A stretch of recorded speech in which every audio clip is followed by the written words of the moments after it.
Hello बच्चों, आप सभी का स्वागत है आपके अपने यूट्यूब चैनल केजे रिवोल्यूशन में। तो आज की इस वीडियो में हमारा लेक्चर 2 है इंटीग्रेशन चैप्टर का। क्लियर। हमने लेक्चर फर्स्ट में इंट्रोडक्शन देख लिया था इंटीग्रेशन का।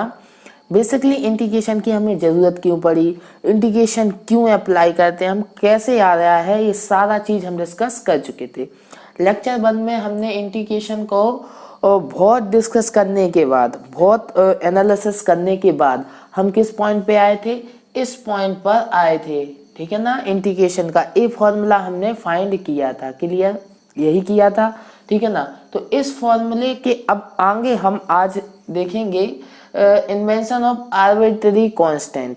मतलब आर्बिट्रेरी कांस्टेंट होता क्या है इसके बारे में समझेंगे, सिंबल देखेंगे कि हम कैसे इंटीग्रेशन को डिनोट करेंगे। क्लियर। आज के लेक्चर में इतना चीज हम डिस्कस करने वाले हैं, तो ध्यान से बने रखिएगा क्योंकि इम्पोर्टेंट है। एक बेस हो सकता है हमारा इंटीग्रेशन का। क्लियर। तो इसको समझने के लिए ध्यान से देखिएगा। ओके, आइए स्टार्ट करते हैं। सबसे पहले इंटीग्रेशन का ये फॉर्मूला, जो बच्चे आज नए हैं, इस वीडियो को नए देख रहे हैं, उनके लिए मैं थोड़ा सा रिपीट कर देता हूँ। क्लियर। कि a-x is equal to f(x). इसका मतलब क्या है? इसका मतलब है, देखो, इंटीग्रेशन का मतलब मीन्स होता है कि अगर f(x) का हमें इंटीग्रेशन करना है, ठीक है ना, इंटीग्रेशन करना है, मतलब f(x) का हमें एरिया निकालना है, जो कि क्या माना था हमने, ax माना था। क्लियर। तो f(x) का एरिया क्या है, ax। हमें ax क्या करना है, फाइंड करना है। लेकिन हमने जैसे ही कैलकुलेशन किया था तो हमें पता चला कि f(x) तो क्या है, एरिया का डिफरेंशिएशन। f(x) तो क्या है, एरिया का डिफरेंशिएशन। तब हम क्या सोचेंगे, हम सोचेंगे कि कोई ऐसा फंक्शन मिल जाए, ऐसा फंक्शन मिल जाए जिसका अगर डेरिवेटिव किया जाए तो वो किसके इक्वल हो, f(x) के इक्वल हो। समझ में आ रहा है कि नहीं आ रहा है? तो हम क्या सोचेंगे, ऐसा फंक्शन जिसका अगर डेरिवेटिव किया जाए तो हमें क्या मिल जाए, f(x) मिल जाए। तो वो ही फंक्शन हमारा क्या होगा, इंटीग्रेशन होगा किसका, f(x) का। समझ में आया कि नहीं आया? ये डेफिनेशन आई समझ में? क्या है, सिंपल डेफिनेशन है। ax का डेरिवेटिव आपके f(x) है, तो ax क्या है हमारा, इंटीग्रेशन किसका, f(x) का। तो हम क्या सोचेंगे, ऐसा फंक्शन जिसका अगर डेरिवेटिव करें तो f(x) मिल जाए हमें, तो वही फंक्शन हमारा क्या होगा, f(x) का इंटीग्रेशन होगा। क्लियर। तो अगर जैसे आपसे पूछा जाए, फॉर एग्जांपल, मैंने जब भी एग्जांपल लिया था कि 1/x का इंटीग्रेशन क्या होगा, देन आप क्या सोचोगे, आप सोचोगे कोई ऐसा फंक्शन, अगर a f(x) है तो आप सोचोगे कोई ऐसा फंक्शन मिल जाए जिसका अगर डेरिवेटिव किया जाए तो वो क्या आ रहा हो, 1/x आ रहा हो। और a आप सभी को पता है कि ऐसा फंक्शन क्या होता है, log x होता है। तो अब हमें यहाँ से पता चल गया कि 1/x का इंटीग्रेशन क्या होता है, log x होता है। क्लियर हुआ सारे बच्चों को? चमका कि नहीं चमका? ठीक है ना। तो ए बेसिकली हमारा इंटीग्रेशन का मतलब था, ये उसका डेफिनेशन है। क्लियर। और ऐसे हम फॉर्मूले तक पहुंच भी सकते हैं। नेक्स्ट वीडियो में हम डिस्कस करेंगे कि फॉर्मूलोज को कैसे प्रूव करेंगे। ठीक है, सारी चीज डिस्कस करेंगे एक एक करके। क्लियर। हम कोई भी चीज रटने वाले नहीं है। ठीक है, कोई भी चीज रटने का मतलब है कि आप मतलब मैथ पढ़ ही नहीं रहे हो। क्लियर। अगर मैथमेटिक्स में आपने फॉर्मूले आपने याद किए, देखो अल्टीमेटली तो हमें याद करना, लेकिन अगर हमें ये पता ना हो कि ये कहाँ से आए, इसका मीनिंग क्या है, तो कोई सेंस नहीं होता। ठीक है ना। हर चीज को हमें लर्न करना है, लेकिन सेंस विथ उसका सेंस पता होना चाहिए कि कहाँ से आया, रीजन तो पता हो एटलीस्ट। ये चैप्टर मान लो इंटीग्रेशन पढ़ रहे हैं, मैं आपको लॉजिक नहीं बताता क्यों पढ़ रहे हैं, क्या समझ में आता, नहीं आता ना। लेक्चर 1 अगर किसी बच्चे ने नहीं देखा है तो सबसे पहले लेक्चर 1 देखिए। क्लियर। डिस्क्रिप्शन में मैं उसकी लिंक डाल दूंगा, प्रीवियस वीडियो करके लिंक होगा, वहां पर जाके आप देख सकते हैं। क्लियर। तो उस ऐसे आपको देख पता चल रहा है। ठीक है ना। चैप्टर ऐसे पढ़ना चाहिए कि क्यों पढ़ रहे हैं, ये एटलीस्ट हमें पता तो होना चाहिए। अगर पता ही नहीं है तो गड़बड़ है ना। ठीक है, इस तरीके से पढ़ना चाहिए। ओके, तो ये समझ में आया, इंटीग्रेशन का ये डेफिनेशन आया समझ में, जो हमने निकाला था इतनी मेहनत के बाद।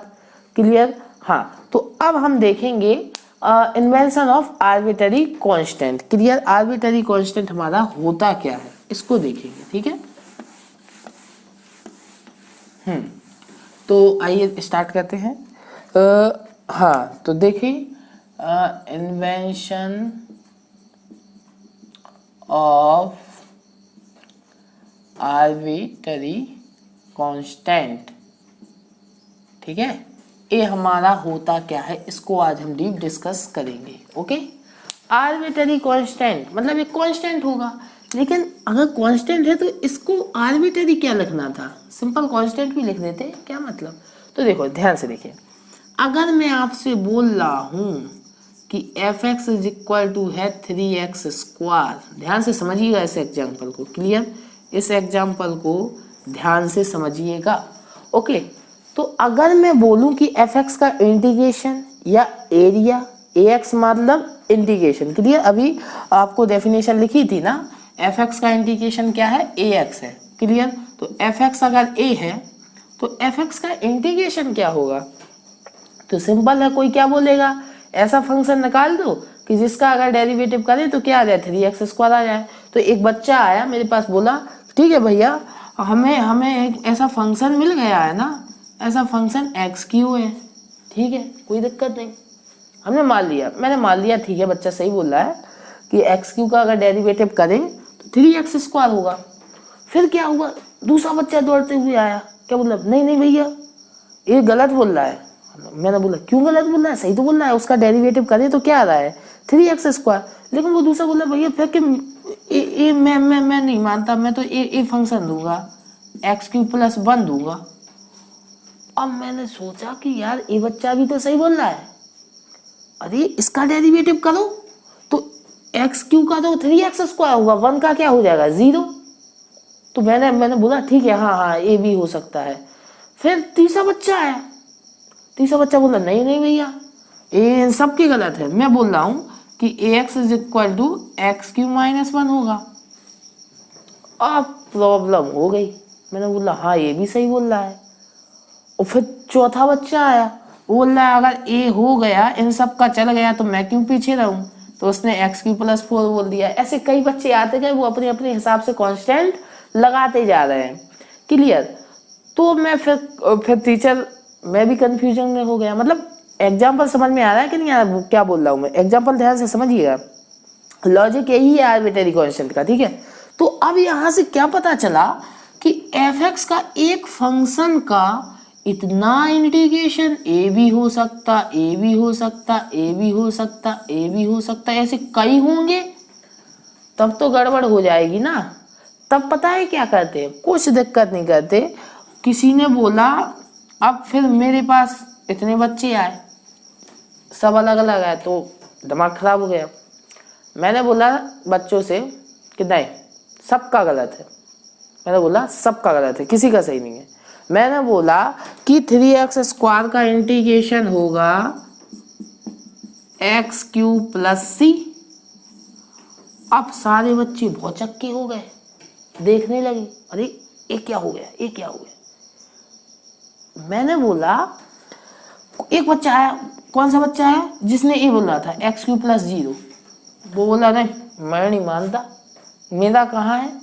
मैं उसके खींच के दापट मारा, ठीक है ना खींच के तमाचा मारा और बोला अरे सी आर्बिट्ररी कांस्टेंट है, इसका वैल्यू कुछ भी हो सकता है, सी का वैल्यू कोई भी नंबर हो सकता है। मैंने बोला सी इज इक्वल टू 0 डाल, मिल गया तेरा, तू भी सेटिस्फाई हो गया। फिर आया 1 वाला, 1 वाला बोला कि नहीं मुझे भी सेटिस्फाई, मैंने बोला लो सी इज इक्वल टू 1 डाल, तू भी सेटिस्फाई हो गया, समझे। फिर आया -1 वाला, मैंने कहा सी इज इक्वल टू -1 बार, तेरा वाला भी उत्तर आ गया। क्लियर हुआ कि नहीं हुआ। और मेरा देखो आंसर देखो, इसका अगर डेरिवेटिव करें, आर्बिट्ररी कांस्टेंट है सी, तो एक्स क्यू का तो 3x स्क्वायर होगा और कांस्टेंट का क्या होगा 0। तो देखो डेरिवेटिव करने पर वही फंक्शन भी मिल रहा है, तो सेटिस्फाई तो है कि 3x स्क्वायर का इंटीग्रेशन क्या होगा एक्स क्यू प्लस सी। और बाकी जितने तमाम बच्चे आ रहे थे वो भी सेटिस्फाई हो गए, क्योंकि उन सारे बच्चों के आंसर, ठीक है ना, जो भी वो दे रहे थे वो भी इस आंसर में क्या हो गए, एक समेट गए, ठीक है ना, मतलब एक कंबाइंड तरीके से हो गए। मतलब अब जो भी बच्चे आ रहे थे कि मेरा ये मेरा, मैंने उन सबको कंबाइन करके उन सारे बच्चों के कांस्टेंट को, देखो एक कांस्टेंट ही तो थे, अलग अलग कांस्टेंट आ रहे थे, वो बोल रहे थे ये एरिया होगी ये एरिया, ठीक है ना।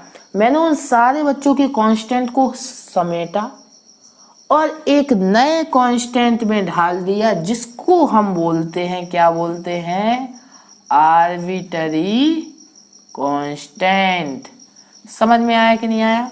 मतलब अब जब भी हम एरिया निकालेंगे, एरिया या जिसी को हम बोलते हैं इंटीग्रेशन निकालेंगे, तो आर्बिट्ररी कांस्टेंट लगाना नहीं भूलेंगे। क्लियर? नहीं तो बच्चे आ जाएंगे हमारे पास, बोलेंगे, एक बच्चा बोलेगा ये होगा ये होगा, ठीक है ना। नहीं, हमें कभी नहीं भूलना। जैसे अभी ये क्वेश्चन आया था, आप सभी को बताया था कि किसी ने पूछा 1/x का इंटीग्रेशन, तो हम सभी ने आंसर दिया था log x। नहीं, अब हम क्या देंगे answer, log x plus c देंगे। क्लियर हुआ कि नहीं हुआ? क्या देंगे, log x plus c answer देंगे। क्यों? क्योंकि सारे बच्चे आ जाएंगे अभी ना। वो कोई बोलेगा log x आपने दे दिया, मैं log x प्लस 1 दूंगा, log x प्लस 2, तो गड़बड़ हो जाएगी ना। समझ में आ रहा है कि नहीं आ रहा? इस गड़बड़ी से बचने के लिए हम एक कांस्टेंट लाए, जिसको हम क्या बोल रहे हैं, आर्बिट्ररी कांस्टेंट बोल रहे हैं। इसका डेरिवेटिव करिए, आपको 1/x मिलेगा, क्योंकि log x का डेरिवेटिव क्या होता है, 1/x, और आर्बिट्ररी कांस्टेंट का डेरिवेटिव क्या होगा, 0 होगा। क्लियर हुआ सारे बच्चों को आर्बिट्ररी कांस्टेंट क्या है? Arbitrary constant is a tool, ठीक है ना। आर्बिट्ररी कांस्टेंट एक ऐसा कांस्टेंट है जिसने हमें बच्चों के क्वेश्चन से बचा लिया, ठीक है ना। बच्चों के क्वेश्चन से हमें क्या कर लिया, बचा लिया। क्लियर हुआ कि नहीं हुआ? सारे बच्चों को आया समझ में आर्बिट्ररी कांस्टेंट क्या होता है? क्लियर? ठीक है। तो अब हम देखेंगे कि इंटीग्रेशन का सिंबल क्या होता है, इसे हम बेसिकली रिप्रेजेंट कैसे करते हैं। इस चीज को भी ध्यान से देखिए। जिस बच्चों को जो भी नोट डाउन करना है वो कर सकता है, कर लीजिए सारे बच्चे, जो भी नोट डाउन करना है। ओके, ठीक है, कर लिया। नेक्स्ट टॉपिक पर मूव करें, ठीक है। तो अब हम देखेंगे कि हम इसका सिंबल क्या होता है, इसको, उसका मीनिंग क्या होता है, उसको डिनोट कैसे करते हैं, इन सारी चीजों को हम ध्यान से समझेंगे। इंटीग्रेशन का सिंबल, उसको आगे हम देखेंगे। क्लियर? और आगे, क्योंकि इसको इसके साथ कंफर्ट ले लेना, ठीक है ना। इंटीग्रेशन के सिंबल के साथ बिल्कुल आपको कंफर्ट आना चाहिए, क्योंकि ये अब आगे जितना भी कैलकुलस आप पढ़ने वाले हो, ये इंटीग्रेशन आपका पीछा नहीं छोड़ने वाला, ठीक है। तो ध्यान से इसके साथ कंफर्ट, इससे दोस्ती कर लो, ठीक है ना। इंटीग्रेशन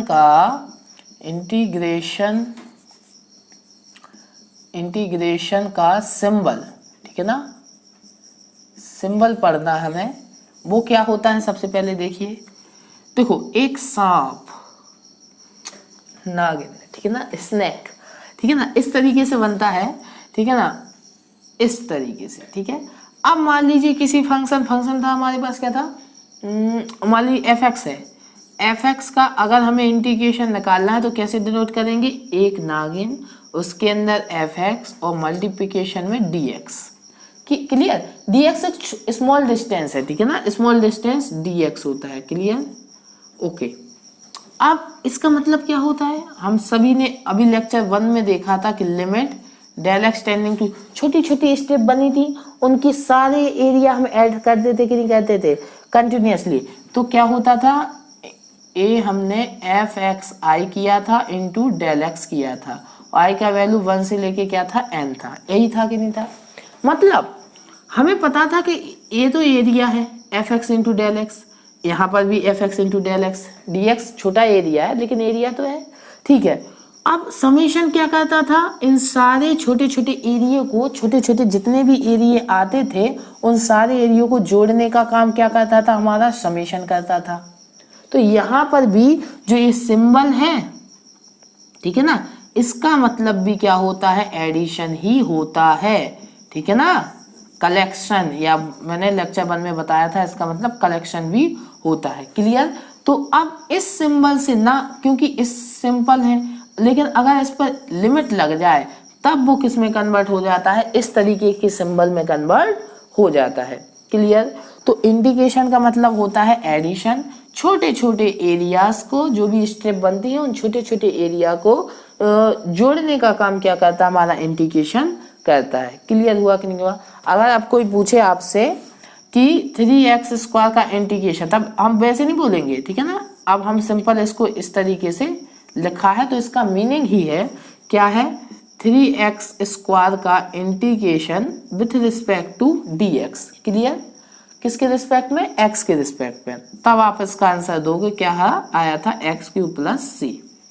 क्लियर, अभी आया था, अब 1/x dx लिखा, तो इसका मीनिंग क्या है, 1/x का इंटीग्रेशन किसके रिस्पेक्ट में, x के रिस्पेक्ट में। ध्यान रहे यहाँ पर जो वेरिएबल है वही वेरिएबल हमें यहाँ पर भी चाहिए।